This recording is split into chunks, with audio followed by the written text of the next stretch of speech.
എല്ലാം മുടിക്ക് ആവശ്യമായ സംരക്ഷണവും അതുപോലെ മുടിയുടെ ഗ്രോത്തും എല്ലാം നമുക്ക് ഹെയർ ഫോൾ തടയാൻ പറ്റിയതും ഡാൻഡ്രഫ് ഇല്ലാതാക്കാനും ഒക്കെ പറ്റിയ ബെസ്റ്റ് സൊല്യൂഷനാണ് ഈ കണ്ടീഷണർ എന്ന് പറയുന്നത് കേട്ടോ. ഇത് നല്ല റെഡിയായി കഴിയുമ്പോൾ തല തേച്ച് കഴിയുമ്പോൾ നമുക്ക് ഒരു കണ്ടീഷണർ ആയുർവേദ കണ്ടീഷണർ തന്നെ നമുക്ക് പറയാം കേട്ടോ. അതേപോലത്തെ റിസൾട്ട് ആയിരിക്കും നമുക്ക് കിട്ടുന്നത്. അതിനായിട്ട് നമ്മൾ ചെയ്യേണ്ടത് എന്താണെന്ന് വെച്ചാൽ 2 സ്പൂൺ ഉലുവ വെള്ളത്തിലേക്ക് കുതിർത്താം. തലേ ദിവസം കുതിർത്തുമ്പോൾ പിറ്റേ ദിവസം ആകുമ്പോൾ ഇത് കുതിർന്നിരിക്കും. കുതിർന്ന് വരുമ്പോൾ നമ്മൾ എന്ത് ചെയ്യുന്നത് സാധാരണ ചെയ്യുന്ന രീതിയിൽ ഇതൊന്ന് അരച്ചെടുക്കാം. അപ്പോൾ കുതിർത്തുമ്പോൾ അധികം വെള്ളം വേണ്ട കേട്ടോ. അധികം വെള്ളം ഇല്ലാതെ നമ്മൾ അരിച്ചെടുക്കാൻ അരിച്ചെടുത്തിട്ട് നമ്മൾ എന്താ ചെയ്യുന്നത് വെച്ചാൽ കോക്കനട്ട് ഉണ്ടോ ഇതിൽ നിന്നും പാലെടുക്കാം. നമുക്ക് പാലെടുക്കുന്നത് ഇത് ചിരണ്ടി അരച്ചിട്ട് പിഴിഞ്ഞെടുക്കാം.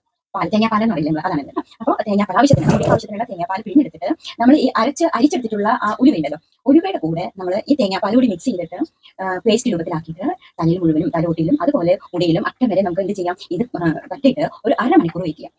അരമണിക്കൂർ വെയിറ്റ് ചെയ്ത് കഴിഞ്ഞ് കഴിഞ്ഞാൽ നമുക്ക് വെറും വെള്ളത്തിൽ വാഷ് ചെയ്ത് കളയാം കേട്ടോ. ഇത് ബെസ്റ്റ് കണ്ടീഷണറാണ് മുടിക്ക്. മുടിയുടെ കായ ഉണ്ടാവില്ല കേട്ടോ. മുടിക്ക് ഉണ്ടാവുന്ന കായ സ്പ്ലിറ്റ് ഇതെല്ലാം നമുക്ക് മാറി കിട്ടും. മുടിയുടെ വരണ്ടിരിക്കുന്ന അവസ്ഥകളൊക്കെ ഉണ്ടെങ്കിൽ അതൊക്കെ മാറി കിട്ടും.